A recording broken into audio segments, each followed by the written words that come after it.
जय श्री कृष्णा। कैसे हैं आप सब लोग। नव वर्ष स्टार्ट होने वाला है, यानी 2026 आने वाला है, तो हमारे लिए कैसा जाएगा। अभी जो हम बात कर रहे हैं कन्या राशि की बात कर रहे हैं कि कन्या राशि वालों के लिए ये 2026 कैसा जाने वाला है। राशिफल स्टार्ट करने से पहले हमेशा की तरह राशिफल आप चंद्र राशि के अकॉर्डिंग देखिए। देखिए, पहले समझते हैं ग्रहों की स्थिति। ग्रहों की स्थिति इस वर्ष कैसी रहने वाली है।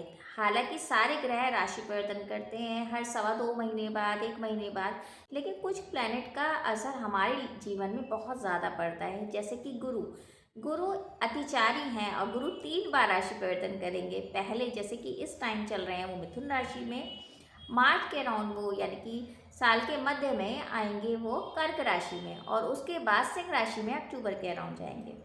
तो गुरु 3 बार राशि परिवर्तन करेंगे। शनि जो है, शनि मीन राशि में है, वहीं राहु केतु का राशि परिवर्तन होगा, लेकिन वो होगा नवंबर में, 25 नवंबर के बाद। तो इन 4 प्लैनेट्स का जो असर है हमारी लाइफ पे बहुत ज़्यादा पड़ता है, क्योंकि गुरु पालन करता है और शनि देव की कृपा अगर मिलती रहती है तो हम आगे अच्छे से ग्रोथ कर पाते हैं।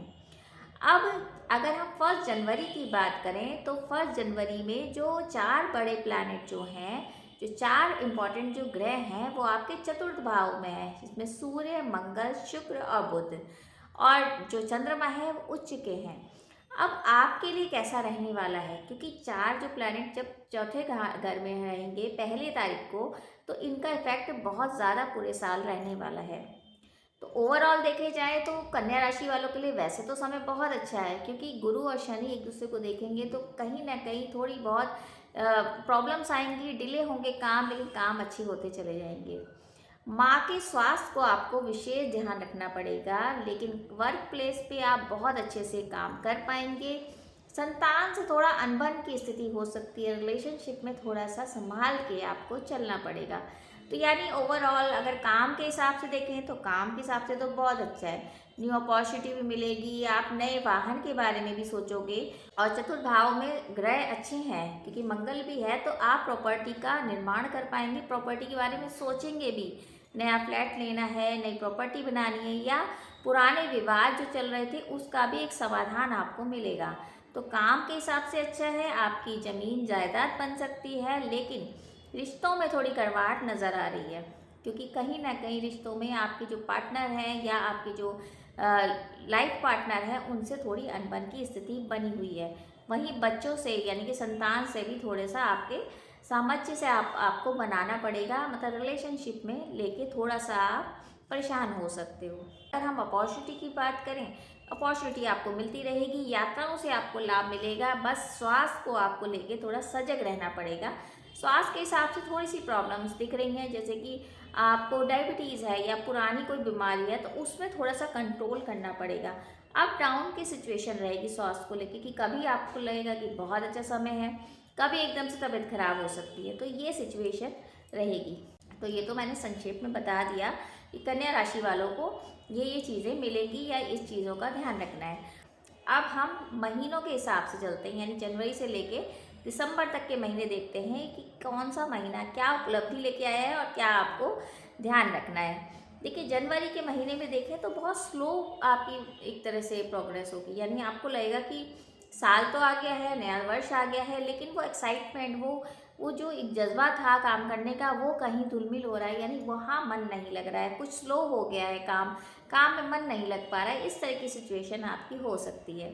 तो जनवरी के महीने में थोड़ा सा आपको ध्यान देने का समय है, कि आपको मतलब ऊबना नहीं है, बहुत जल्दी आप काम से ऊब जाते हो, ऐसा लगता है कि दूसरा काम करते हैं ये नहीं लग रहा, तो इस तरह की सिचुएशन आपकी हो सकती है। फरवरी की बात करें तो ग्रहण लगेगा और बुध भी वक्री होंगे, तो आप मिसअंडरस्टैंडिंग का शिकार बन सकते हैं, यानी कि आपको काम में मिसअंडरस्टैंडिंग हो सकती है, किसी बॉस से आपकी मिसअंडरस्टैंडिंग हो सकती है, या आपका जो पार्टनर है उससे मिसअंडरस्टैंडिंग के पूरे योग बने हैं, यानी कि आप बोलेंगे कुछ और लोग कुछ और समझ लेंगे, इस तरह की सिचुएशन फरवरी के महीने में रहेगी। तो बहुत सूझबूझ से आपको काम करना पड़ेगा। स्वास्थ्य का भी आपको थोड़ा ध्यान देना है, खान पान पर नियंत्रण करिए। मार्च की बात करें तो मार्च में भी स्वास्थ्य के हिसाब से थोड़ा सा परेशानी वाला है आपको। जैसे ठंड का कुछ प्रॉब्लम हो सकता है, नर्वस सिस्टम का, या इस तरह की जो होती है ना जो पुरानी बीमारी, वो आपको परेशान कर सकती हैं। मूड स्विंग्स का प्रॉब्लम रहेगा, मतलब मन कुछ और कहेगा, काम कुछ और कर रहे हैं। तो मार्च के महीने में पर अप डाउन की सिचुएशन रहेगी। अप्रैल में बुध नीच के रहेंगे तो वाणी से आप आघात पहुंचा सकते हैं, यानी कहीं ना कहीं वाणी में आपको लगेगा कि मैं किसी को सही बोल रहा हूँ लेकिन उसको कुछ ना कुछ ऐसा गलत लग जाएगा, मतलब मिसअंडरस्टैंडिंग कह सकते हैं। या वाणी पे नियंत्रण करके अगर आप चलेंगे तो अच्छा रहेगा। किसी को कटु वचन नहीं बोलना है। तो अप्रैल के महीने में काम तो सही रहेगा लेकिन अपनी वाणी से ही कई रिश्ते आप खराब कर पाएंगे। मई में आपकी यात्राओं के योग हैं, आपको उपलब्धि मिलेगी और एनर्जी बहुत रहेगी। इस महीने एनर्जी रहेगी, आपको काम करने का मन भी करेगा और रिजल्ट आते नजर आएंगे, यानी रिजल्ट आपके पॉजिटिव आने शुरू हो जाएंगे 15 मई के बाद। जून में जो है आपका सबसे बेस्ट जाने वाला है, क्योंकि जून में बहुत सारी सिचुएशन अच्छी होगी। संतान से कोई खुशी मिल सकती है, या संतान का अगर रिश्ता नहीं हो रहा है तो वो हो जाएगा, मतलब संतान के हिसाब से बहुत अच्छा है। अगर आप संतानहीन है तो संतान आपके आ सकती है घर में। तो नए व्यक्ति का आने का संभावना इस महीने बना हुआ है। अपॉर्चुनिटी बहुत है, आपको नए काम में मुनाफा अच्छा होगा, नई योजना पे आप काम कर पाएंगे। हो सकता है नया बिजनेस, नई जॉब आप कर पाएंगे। लेकिन ये जून का महीना सबसे बेस्ट जाएगा, आप कुछ भी काम करोगे उसका रिजल्ट बहुत अच्छा मिलेगा। जुलाई के महीने में थोड़ा सा लो फील करेंगे कि बहुत ज़्यादा काम कर लिया है और अब थकावट हो रही है, तो इस तरह की चीज़ें होंगी। तो जुलाई के महीने की बात करें तो रिश्ते खराब होने की सिचुएशन ज़्यादा है। आपके कटु वचन से आपके अपने बने बनाए रिश्ते खराब हो सकते हैं, तो इस बात का ध्यान रखिए। हालांकि बोनस मिलने की संभावना बहुत है जुलाई के महीने में, आपको एक्स्ट्रा इनकम या बोनस कहीं से आपको इनकम के स्रोत बन जाने, इस तरह की सिचुएशन दिख रही है।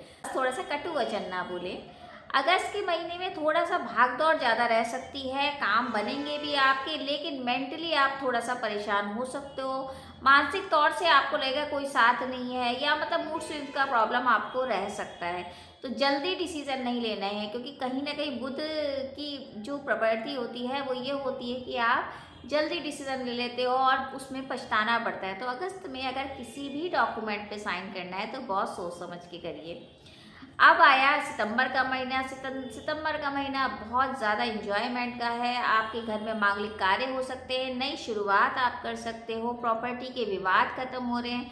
मतलब सितंबर के महीने में ओवरऑल काफ़ी एनर्जेटिक आप रहेंगे और काम बहुत फुर्ती से करेंगे। अक्टूबर का महीना सबसे बेस्ट, मतलब जून और अक्टूबर का महीना सबसे अच्छा जाने वाला है। आप अपनी वाणी से काफ़ी काम को अंजाम देंगे, यानी आपकी वाणी में इतना ओज होगा कि आप काम फटाफट करेंगे, लोग आपकी बातों से प्रभावित होंगे, कॉन्फिडेंस बहुत ज़्यादा रहेगा। तो अक्टूबर के महीने में जो भी आप सोच रहे हो, जो भी प्लानिंग कर रहे हो, वो सारी फलीभूत होने वाली है। तो अक्टूबर का महीना सबसे बेस्ट जाने वाला है। नवंबर के महीने की बात करें तो रिस्क बढ़ सकता है, आप रिस्क वाली काम करने लगेंगे, आपको लगेगा कि रिस्क ले लेते हैं, काम तो सही चल रहा है। तो ये चीज़ नहीं करनी है, मतलब कि आपको रिस्क वाला जो काम है वो छोड़ देना है, डबल चीज़ें नहीं करनी है, जो चल रहा है उसी को आगे बढ़ाएंगे तो अच्छा रहेगा।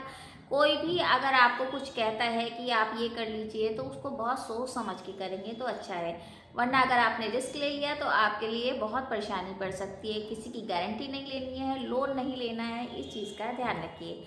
अब आया अंतिम महीना दिसंबर का। दिसंबर में अचानक धन लाभ की संभावना है, धन के क्षेत्र अच्छे होंगे, धन में मुनाफा होगा, धन से रिलेटेड जो भी आप सोच रहे थे वो प्लानिंग आपकी सक्सेसफुल होगी, यानी कि कहीं ना कहीं आपको धन का लाभ होता नजर आ रहा है। अचानक से जहाँ से आपको उम्मीद नहीं थी वहाँ से धन लाभ होगा। तो ये तो था जनवरी से लेकर दिसंबर तक का महीना कि 2026 में क्या सावधानी बरतनी है, क्या आपको उपलब्धि मिलेगी। बाकी ये गोचर करना है तो आपकी कुंडली का विश्लेषण हमने नहीं करा है, और अगर आपको कराना है तो आप कमेंट्स बॉक्स में मैसेज कर सकते हैं, क्योंकि हर एक चार्ट में, हर एक कुंडली में अलग अलग प्लेसमेंट होती है ग्रहों की, और ये एक जनरल प्रिडिक्शन है जो गोचर के अकॉर्डिंग करी जाती है। अब करते हैं उपायों की बात। तो हरी चीज़ों का दान करिए, गाय को हरा चारा खिलाइए, गणेश जी की पूजा करिए, गणपति जी के स्रोत का जितना आप पाठ करेंगे अच्छा है, और आदित्य हृदय स्रोत का पाठ करिए, क्योंकि ये अगर न्यूमरोलॉजी के साथ देखें तो ये साल सूर्य का साल है। तो एनर्जी के लिए, कॉन्फिडेंस के लिए सूर्य पे जल जरूर दीजिए और हनुमान चालीसा करिए। बस इतने ही उपाय करेंगे जो 2026 आपके लिए बहुत अच्छा जाएगा, सारी मनोकामना आपकी पूर्ण होती रहेगी। तो उम्मीद यही करी जाएगी कि 2026 आपके लिए बहुत अच्छा जाए, सारी मनोकामना आपकी पूर्ण हो और खुशियाँ आपके घर में आए। और अगर आपको ये वीडियो अच्छा लगे तो वीडियो ज़रूर शेयर कीजिए। आप सभी को नववर्ष की हार्दिक शुभकामनाएं। Wish you very very happy new year. जय श्री कृष्णा।